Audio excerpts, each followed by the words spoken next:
Hi, my name is Vanessa, and tonight's investigation brings us here to the Grapes Public House. I invite you to join me and the team at Stoke Haunted to tonight's venue. Step inside and have a look around.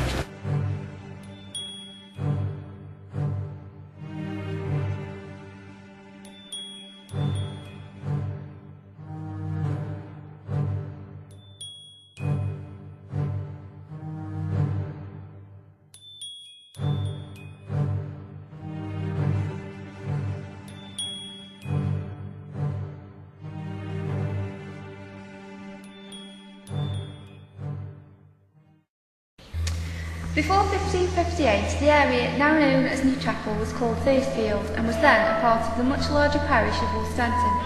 New Chapel is actually one of the most ancient places in the country. The truth is that the tiny village dates back to Alfred the Great and the very beginning of the English nation, although it was known by a different name back then. There are references to Thurstfield in the Domesday Book written over 900 years ago. Certainly implies the first written evidence of New Chapel dates from 1691. The Grapes was used as a local courtroom between 1834 and 1841.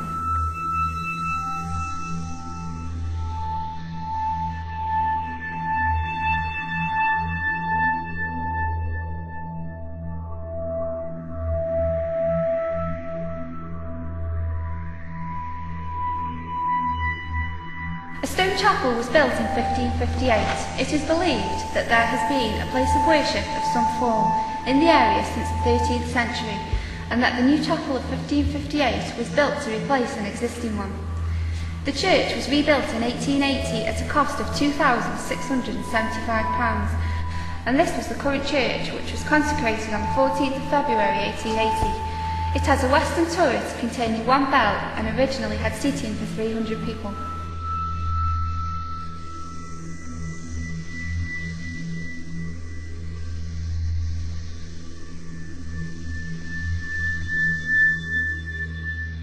The most famous person to have lived in the New Chapel area was James Brindley, known for his contribution to the waterway system of this country. James Brindley died in 1772 and did not live to see his dream of tunnelling through Harecastle Hill realised. The work was completed by his brother-in-law.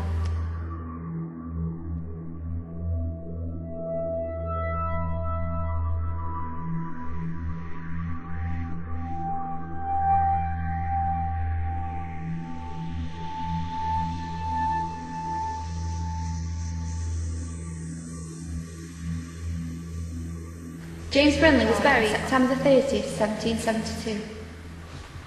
Doing another experiment, which Tim and John actually would have heard. I don't know if you all saw it, probably not, because I only got about 4 replies. I sent out an email during the week asking if anyone with a camera, first come, first served. It takes a little bit of explanation, this particular experiment, and I will apologise to Andy right now for not coming to him initially as a photographic expert, but at the time I felt that Andy could have actually been taking part in the experiment. I did volunteer 12 megapixels. He did, yeah. The experiment tonight is photographic and it's concerning orbs. We all know about orbs, we've all seen the photographs, we've all taken photographs of orbs, yeah? If you haven't taken one, you'll have seen one. We all know 2 schools of thought with an orb, yeah? It's either the first manifestation of a spirit entity, or if you're an expert photographer, as Andy is, that's a complete crock. And it's an airborne particle of dust or water vapour that's reflecting light back off of your flash. Yeah? I've actually spent about 3 months working on this. If you look on any photographic experts type site that talk about this, they all obviously totally discount the paranormal possibilities of it. And they all say it's perfectly natural, that's what it is. They all said exactly the same thing. In many different ways and in many different technicalities, they all said exactly the same thing. Airborne particle, water vapour, reflection of light. One thing that a lot of them talked about, and I don't know if Andy's heard of this, they all talked about the orb zone. You heard of that? Now apparently, you've all seen the photographs, yeah? You've all got photographs of orbs. In some of your photographs, the orb will look way off in the distance, the other side of the room, 20, 30 foot away. Some look quite close.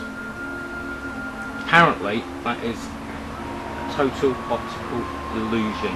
Some of it is done with depth, i.e. a little orb may look further away than a big orb, yeah, just purely because of size, perspective.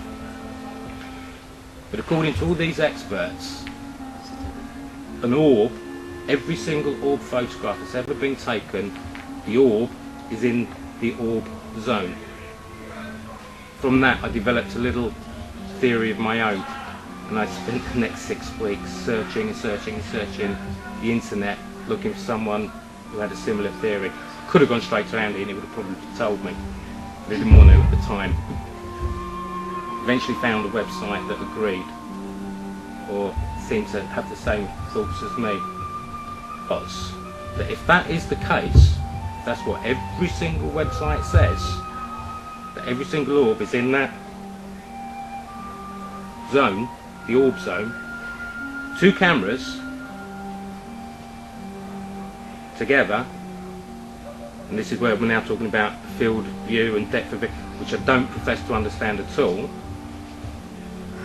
2 cameras taking an identical photograph at exactly the same time, it should therefore be a physical impossibility for those 2 cameras to photograph the same orb.